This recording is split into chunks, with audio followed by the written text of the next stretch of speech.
Bismillahirrahmanirrahim. Alhamdulillahirabbil alamin wassalatu wassalamu ala sayyidina Muhammadin asyrafil mursalin wa ala alihi washabbihi ajmain. Subhanaka la ilma lana illa ma 'allamtana innaka antal alimul hakim wa tub 'alaina innaka antat tawwabur rahim wa taqabbal minna innaka antas samiul alim. Qala rabbi shrah li sadri wa yassir li amri wahlul 'uqdatam min lisani yafqahu qawli. Nawaitu ta'alluma wa ta'allima li fadata wal istifada wa tamassuka ala kitabillah wa sunnati rasulih والدعاء إلى الهدى والدلالة على الخير ابتغاء مرضاته وقربه وطوابه سبحانه وتعالى. قال المصنف رحمه الله تعالى ونفعنا به وبعلومه وأمدنا بأسراره في الدارين آمين. Kita akan lanjutkan membaca kitab Nasaihul Ibad yang dikarang oleh Syekh Nawawi bin Umar Al-Jawi Al-Bantani. Kita masih berada di bab yang ketiga dan sekarang kita sudah sampai kepada maqalah yang ke-45. Wal maqalatul khamisatu wal arba'un. Bahasa Arab itu kalau angka itu didahulukan yang kecil, kemudian baru yang besar. Kalau model bahasa Arab, semisal 75, yang di bahasa Arab kan dulu 5, baru kemudian 70. Tidak sama seperti Indonesia 75. Itu bahasa Arab seperti itu. Yang kecil dulu biasanya didahulukan.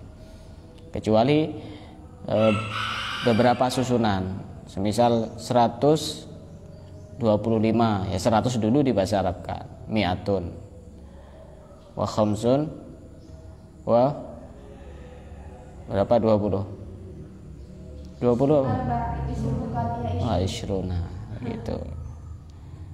Begitu juga kalau sudah banyak 1445 misalnya, alfun wa arba'u mi'atin wa khamsun wa arba'ina. Begitu cara menerjemahkan.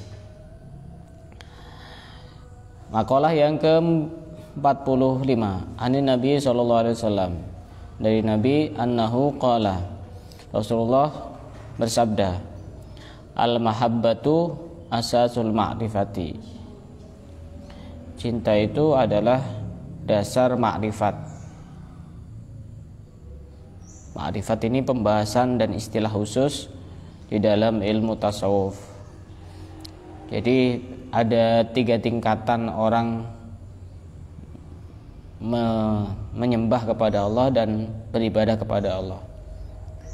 Ada namanya syariat, ada namanya thariqah, ada namanya ma'rifat. Nah, syariat itu kita beribadah sesuai dengan aturan-aturan fikih, itu namanya syariat. Sholat juga sesuai dengan aturan-aturannya. Sholat ya harus paham aturan-aturan di dalam sholat. Jadi tidak cukup yang penting kan hatinya sholat. Hatinya itu nanti urusan belakangan itu. Yang penting tahu caranya dulu. Jangan sedikit-sedikit, yang penting hatinya. Itu perkataan yang benar, yang penting hatinya itu, tapi penempatannya yang salah. Oh, sholat kamu tidak diterima. Kenapa? Karena tadi kamu itu waktu sholat kentut. Yang penting kan hatinya, Allah kan yang lihat hatinya.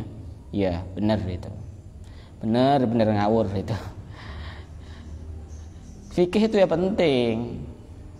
Satu gambaran tentang orang yang tidak ngerti, ya tahu ini cerita nyata apa enggak nih. Saya pernah baca itu. Ada 3 orang yang sedang sholat berjamaah. Ini sama-sama tidak ngerti ini. 3 ini. Yang jadi imam 1, yang jadi makmum 2. Sholat berjamaah itu minimal berapa orang? 2 orang, makmum dan imam kan ya. 1 orang bisa? Nggak bisa. Akhirnya waktu sholat jamaah ini imamnya kentut. Menurut fikih batal atau tidak batal? Batal. Mau cari madhab manapun tetap batal.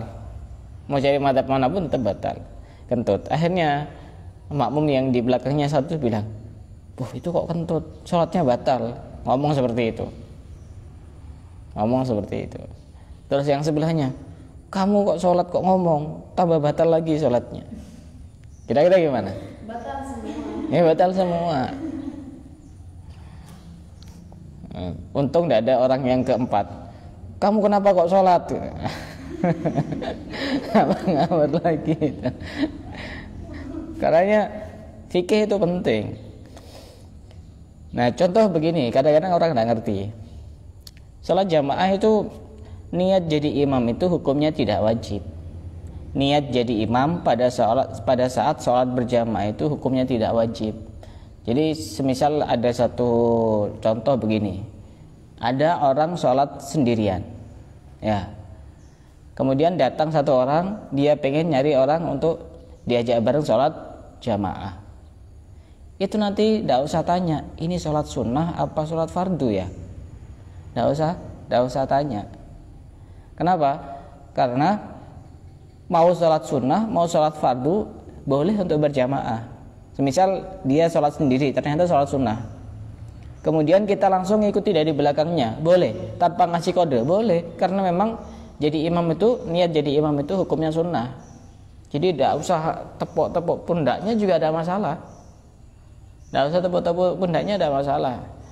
Tapi kalau misalkan bisa ngasih kode dan yang di depannya itu juga paham, itu jauh lebih bagus. Kenapa?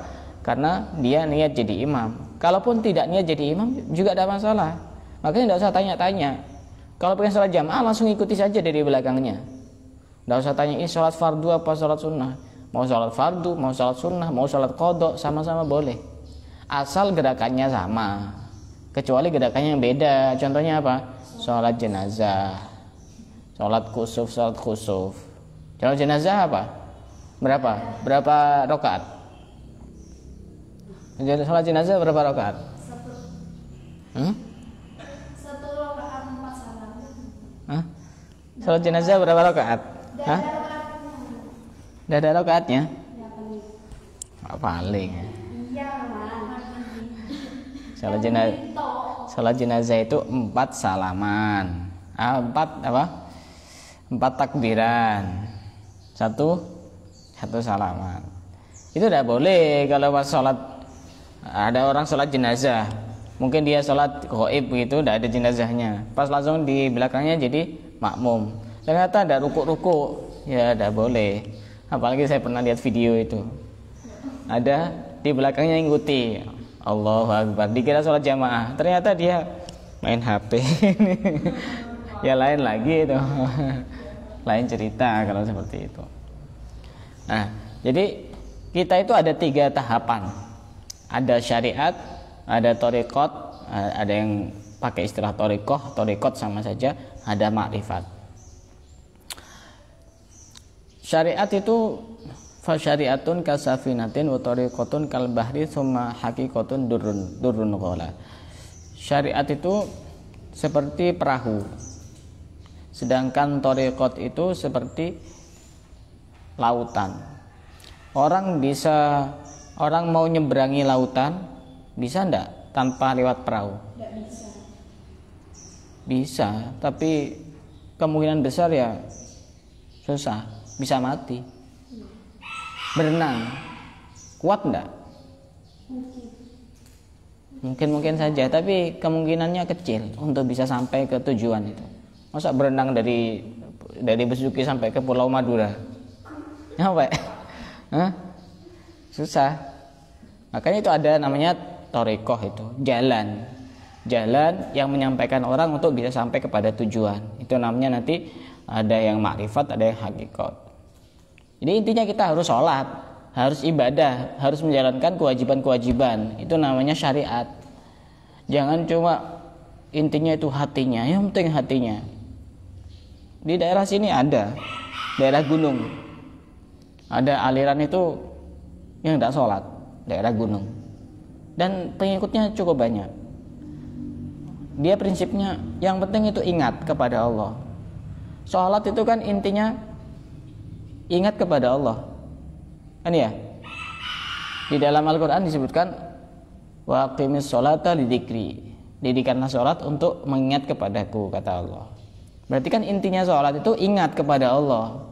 Berarti kalau sudah ingat, berarti kan tidak usah sholat, kan begitu. Di daerah gunung ada dan banyak pengikutnya, jadi waktunya sholat ya tidak sholat. Dan bahkan waktunya puasa juga tidak puasa. Intinya itu ingat kepada Allah. Yang jadi pertanyaan saya itu ya, Rasulullah itu apa bukan manusia yang ingat pada saat sholat dan juga di luar sholat? Rasulullah itu. Tapi Rasulullah tetap sholat. Ini pertanyaan kedua. Kita sholat saja ini susah untuk ingat kepada Allah. Waktu sholat, kan ya? Waktu sholat saja itu kita ini susah ingat kepada Allah. Apalagi waktu di luar sholat, kayaknya agak susah itu ingat kepada Allah. Kok bisa-bisanya pakai rumus yang penting ingat kepada Allah. Kok tidak sekalian waktunya lapar, yang penting kan kamu ingat sekarang nanti kenyang, tidak usah makan, kan beres. Ada itu banyak pengikutnya itu, bukan cuma di sini. Yang kapan hari juga ada itu di daerah Malang itu.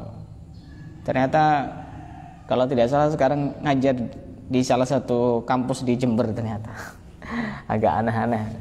Sholat pakai terjemah. Sholat pakai terjemah. Tahu namanya yang mengusung pemahaman seperti itu. Ternyata sekarang ngajar di salah satu kampus di Jember. Ya harus hati-hati. Ada satu kampus di Jember yang di situ ikhwan akhwat, pakai istilah ikhwan akhwat. Jadi sholatnya itu Allah Maha Besar. Semuanya diterjemahkan. Ya sholat itu ya sudah sesuai dengan aturannya, tidak usah pakai terjemah. Mau paham apa tidak paham sudah aturannya seperti itu. Lain dengan doa. Doa itu boleh pakai terjemah, boleh pakai bahasa apapun. Tapi sholat ya sudah, tidak bisa diotak-atik. Tidak bisa diotak-atik. Sholat ya sudah seperti itu. Nah kata Rasulullah, dasar pokok kita bisa mengenal dan makrifat itu benar-benar mengenal kepada Allah, benar-benar kenal dan mengetahui kepada Allah, maka kuncinya itu cinta. Ya begini saya gambarkan begini. Kamu pengen mengenal lebih dekat seseorang, bisa enggak tanpa jalur cinta? Bisa enggak? Kalau harus cinta dulu. Kalau cinta itu kan pasti penasaran, ini gimana, terus ininya gimana, semuanya akan diungkap dengan sejelas-jelasnya. Kalau dari awal sudah tidak suka, apa yang mau ditelusuri kan tidak ada. Nah kita bisa mengenal kepada Allah, benar-benar kenal kepada Allah, benar-benar mengetahui tentang Allah, itu kuncinya itu ya cinta kepada Allah. Nah itu untuk bisa cinta bagaimana? Ya tadi itu, tidak asal-asal langsung cinta, menjalankan syariatnya dulu. Sholat ya sholat, puasa ya puasa, zakat ya zakat, haji kalau sudah mampu ya haji, melakukan apapun yang sudah diperintahkan oleh Allah. Kemudian bisa juga lewat thariqah. Thariqah itu semacam wadah untuk bisa sampai kepada Allah. Jadi kadang-kadang anak-anak yang masih baru lulus sekolah, tidak pernah mondok, itu pertanyaannya terlalu tinggi. Apa itu Ustaz? Syariat, thariqah, hakikat. Pertanyaan-pertanyaan yang terlalu tinggi yang bagi dia masih belum begitu dibutuhkan. Intinya kita itu menjalankan kewajiban kita, itu namanya syariat. Cuma untuk kita bisa sampai kepada Allah itu ada caranya, namanya thariqah, jalan. Kita harus naik perahu. Walaupun tidak naik perahu ya silakan, yang penting bisa sampai.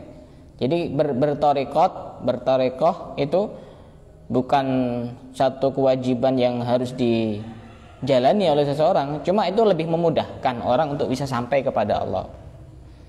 Bisa lewat jalur manapun, karena memang thariqah itu hanya jalan. Diibaratkan lagi syariat, thariqat, hakikat itu seperti ini. Ada buah kelapa. Ya, buah kelapa itu kan ada beberapa lapisan. Dimulai dari yang lapisan yang paling luar itu apa? Serabut ya. Kulit yang ada kayak serabutnya itu. Itu. Untuk bisa sampai ke kedalaman buah kelapa itu kan harus melewati beberapa tahapan kan. Kulit yang luar harus dilepas, dikupas, dihilangkan dulu. Kemudian masih ada kulit lagi kan setelah itu.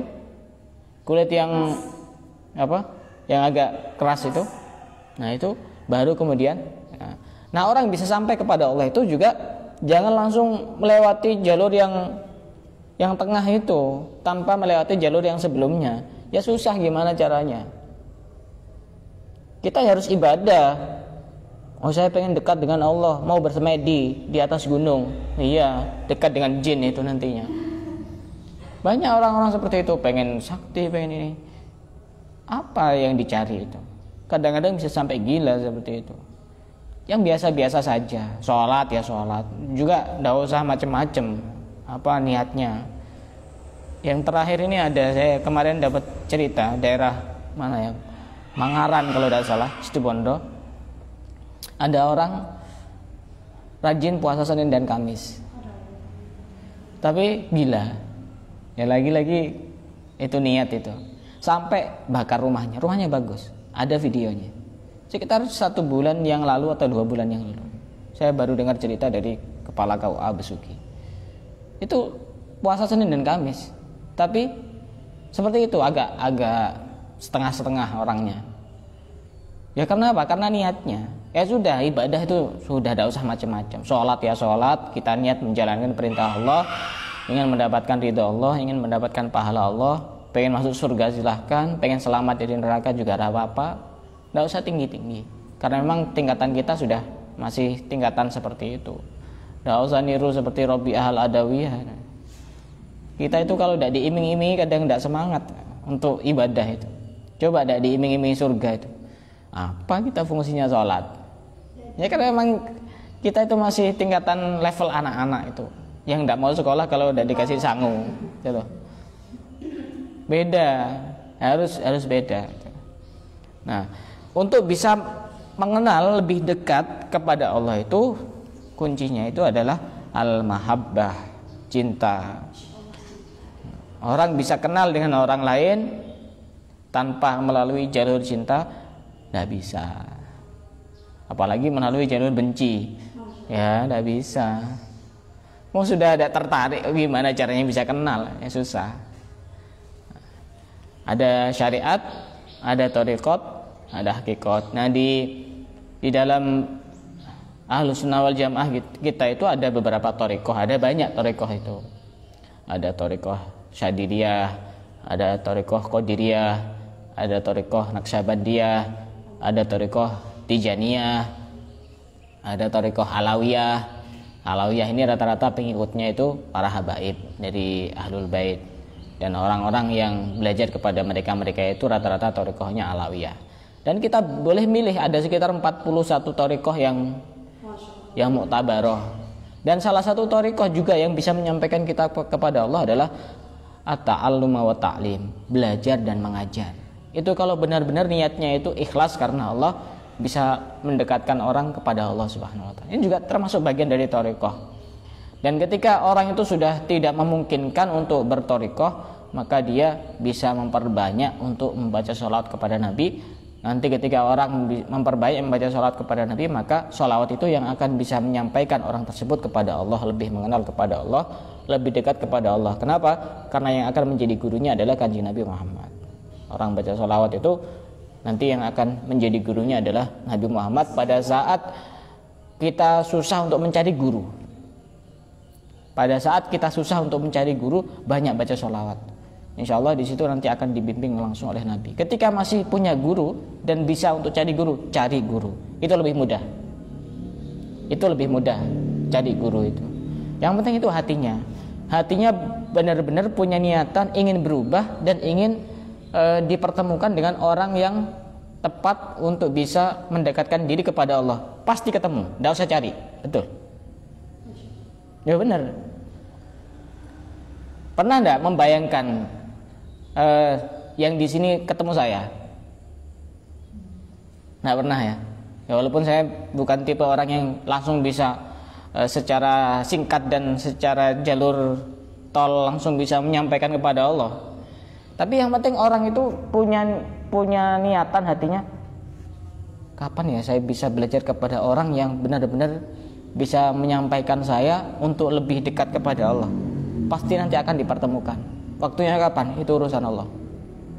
Yang penting punya niatan di dalam hati yang begitu sangat kuat. Kalau sudah ada niatan untuk berubah, ada niatan untuk dekat dengan Allah, ada niatan untuk dipertemukan dengan orang yang bisa mendekatkan kita kepada Allah, ya tidak ketemu. Mau nyari dimanapun. Tadi itu yang kemarin saya jelaskan, kekuatan hati itu beda dengan kekuatan ragawi. Kalau ini sudah nyambung, nanti frekuensinya nyari sendiri itu. Saya pengen cari orang yang bisa mendekatkan saya kepada Allah. Nah, ini sudah ada frekuensi di dalam hati, nanti itu akan nyari sendiri itu. Jadi kayak semacam apa ya, share it gitu, atau bluetooth itu. Sudah dihidupkan, sana sudah hidup, nanti tinggal nyari sendiri, langsung nyambung. Ketika sudah di sana sudah kerasa, oh saya kayaknya dicari, langsung tinggal dipencet shred, langsung terima kan, gitu. Dan bahkan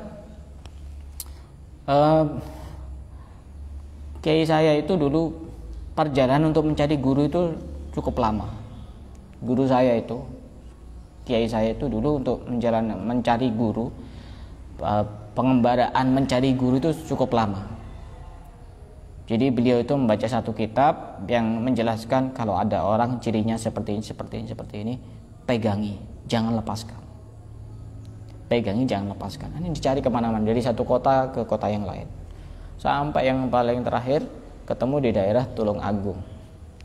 Setelah ketemu di daerah Tulung Agung, setelah nyampe dan ketemu sama beliau yang dimaksud itu, langsung beliau yang dimaksud itu, yang punya rumah itu langsung bilang, selamat datang.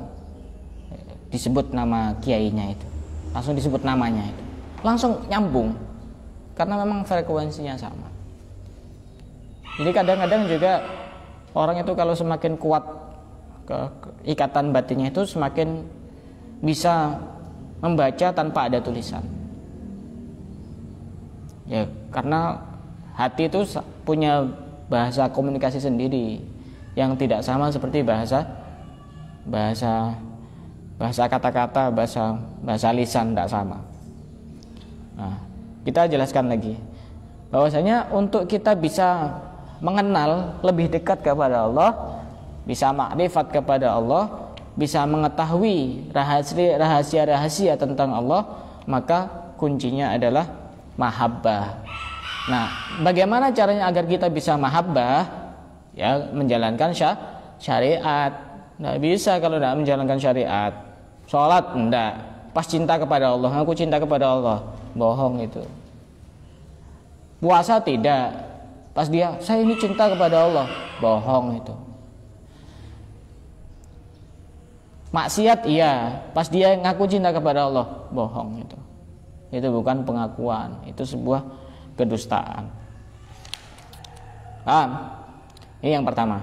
Yang kedua, wal iffatu alamatul yaqin. Iffah itu artinya menjaga diri untuk tidak meminta-minta kepada orang lain. Orang yang punya sifat iffah, menjaga diri untuk tidak meminta-minta kepada orang lain, itu alamatul yakin, tanda orang punya keyakinan kepada Allah, keyakinan yang sangat kuat. Orang minta-minta itu bisa jadi keyakinannya tidak ada kepada Allah. Keyakinan yang bagaimana? Keyakinan bahwasanya annallaha ta'ala qadirun ala kulli syai'in. Allah itu bisa dan mampu untuk melakukan segala hal. Warazzaqun, dan Allah adalah zat yang memberi rizki. Yang bisa memberi rizki kita siapa? Allah.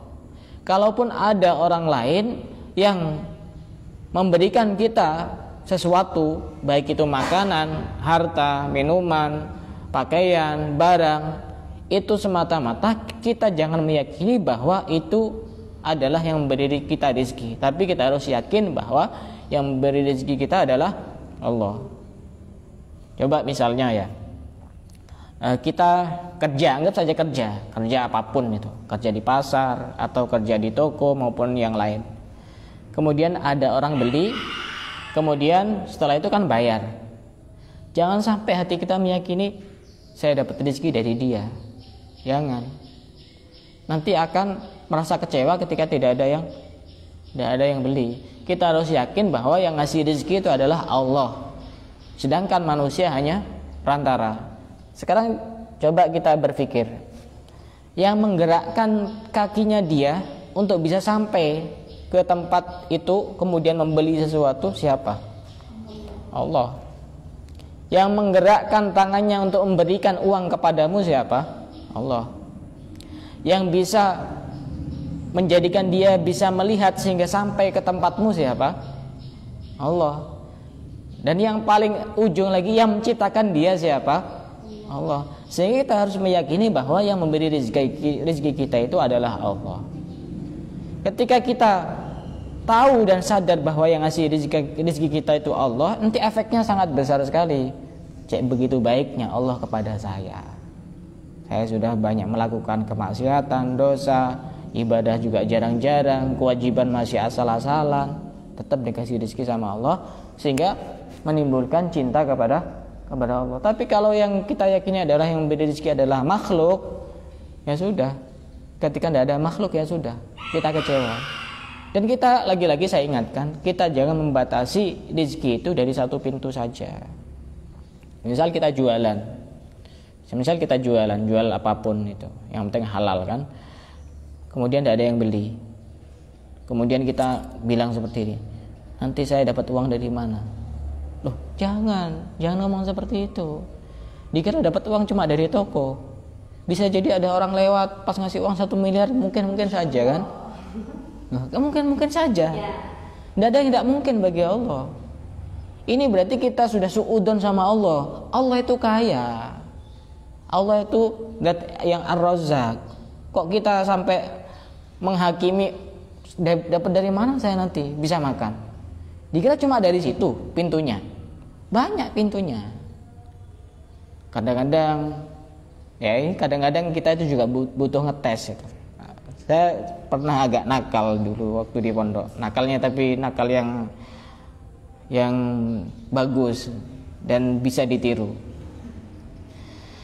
Waktu itu anak pondok itu paling susah itu kalau pas telat kiriman. Ini ya, telat kiriman, tidak punya uang. Waktu itu saya sudah habis uang saya itu. Waktu masih mondok di Tambak Beras Jombang, habis uang saya. Kos-kosan di warung habis juga. Mau hutang tidak enak. Akhirnya dari pagi itu saya tidak makan. Pagi tidak makan, sarapan tidak, siang juga tidak makan, sore juga tidak makan, sampai malam saya tidak makan. Terus apa? Ya minum dari mana? Ya dari air keran itu, tempat-tempat wudhu itu. Saya pengen membuktikan saya dikasih makan apa tidak sama Allah ini hari ini. Ya lagi-lagi tidak sesuai dengan pikiran manusia. Allah itu bisa mendatangkan rezeki sesuai dengan keinginannya dia, keinginan Allah. Bisa jadi tidak sesuai dengan perkiraan kita. Akhirnya waktu itu sudah 1 hari saya tidak makan itu. Malam-malam sudah tidur saya. Tidur sekitar jam 11 malam saya dibangunkan oleh pengurus pondok. Bangun, ada tamu. Siapa ya tamu? Biasanya orang disambang sama wali murid atau siapa itu. Tidak mungkin jam segitu karena memang bukan jadwalnya. Jam 11 itu saya dibangunkan sama pengurus. Ada tamu. Bangun saya akhirnya. Ternyata ada sepupu saya yang mondok di Lirboyo, dia mau pulang. Karena kemalaman, dia turun di Tambak Beras karena kebetulan pondok saya itu di pinggir jalan raya. Turun di situ mau istirahat sebentar. Kemudian mau melanjutkan pulang nanti setelah subuh. Dan alhamdulillah waktu itu jam 11 sepupu saya ini bawa, enggak tahu dia dapat nasi dari mana, berkat yang sangat banyak. Langsung saya makan. Dia tidak tahu kalau saya belum makan seharian itu. Nah ini tidak sesuai dengan apa yang saya perkirakan. Jam segitu siapa tamu-tamu itu? Di pondok itu jarang jam segitu bertamu itu, karena memang aturannya tidak boleh. Juga saya tidak pernah membayangkan sebelumnya. Tapi Allah itu pasti ngasih rezeki kepada kita itu. Pasti. Kepada yang beribadah, juga kepada yang tidak beribadah, semuanya dikasih rezeki. Wa ma min dabbatin fil ardi illa 'alallahi rizquha wa ya'lamu mustaqarraha wa mustaudaha kullun fi kitabim mubin. Kita harus yakin bahwa kita akan ditanggung rezekinya oleh Allah. Rezeki yang bagaimana? Rezeki yang menjadikan kita bisa hidup sehari-hari. Selebihnya cari sendiri. Intinya kita itu bisa hidup sehari-hari. Kalau belum waktunya mati, dikasih hidup oleh Allah sehari-hari itu sudah cukup. Kadang saya kalau di sini ya di Besuki, kadang saya lagi tidak pegang uang gitu. Kok bisa? Ya bisa, namanya manusia ada. Kadang juga tidak pegang uang sama sekali. Akhirnya malam-malam sekitar jam 1 saya ada tamu datang ke rumah jam 1. Siapa ini malam-malam jam 1 ini? Akhirnya bawa keluarganya untuk berobat ke saya. Ya sudah, ini siapa yang menggerakkan mereka untuk datang ke saya? Ya Allah kan? Allah. Jadi kita harus benar-benar harus yakin bahwasanya kita yang dikasih rezeki itu, yang ngasih rezeki itu adalah Allah. Nah, orang itu punya sifat iffah, menjaga diri dari meminta-minta itu tanda bahwa keyakinannya sangat kuat kepada Allah. Tidak usah banyak bergantung kepada manusia, karena pasti akan banyak kecewa. Kita gantungkan hati kita kepada Allah. Jangan bergantung kepada manusia, karena manusia bukan pohon dan kamu bukan monyet.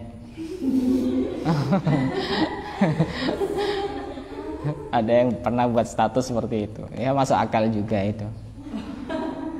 Kalau kamu sering bergelantungan, berarti kamu merasa sadar bahwa kamu monyet. Dan yang kamu gelantungi itu bukan orang, tapi pohon. Untungnya tiap hari kamu tidak makan pisang. Orang punya sifat iffah, menjaga diri dari meminta-minta itu tanda bahwa dia punya keyakinan yang begitu sangat kuat kepada Allah. Dia sadar bahwa yang mengasihi rezeki itu adalah Allah, sedangkan manusia adalah perantara. Yang ketiga, warasul yakin at-taqwa war-ridha bitakdirillah. Nah, bagaimana caranya agar kita mendapatkan keyakinan yang sangat kuat kepada Allah? Kuncinya adalah takwa. Takwa itu apa? Takwa itu apa? Jangan disingkat-singkat. Biasanya kalau nongkrongnya laki-laki itu kadang disingkat-singkat. Takwa, takut sama yang tua.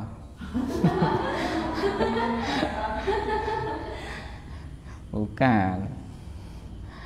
Takwa itu imtisalu amrillah wajtinabu nahyihi, menjalankan perintah Allah dan menjauhi larangannya. Dan wasiat takwa itu tidak boleh ditinggalkan pada saat kita menjadi khotib Jumat. Saking pentingnya untuk kita mengingatkan orang untuk bertakwa kepada Allah. Kalau kalian dimintai nasihat dari orang lain, jangan sampai satu ini ditinggalkan. Misalkan kasih saya nasihat. Saya ngasih nasihat apa? Nasihat takwa. Kita harus berusaha untuk bertakwa kepada Allah, karena itu nasihatnya para nabi-nabi terdahulu dan para rasul-rasul terdahulu dan ulama-ulama terdahulu semuanya,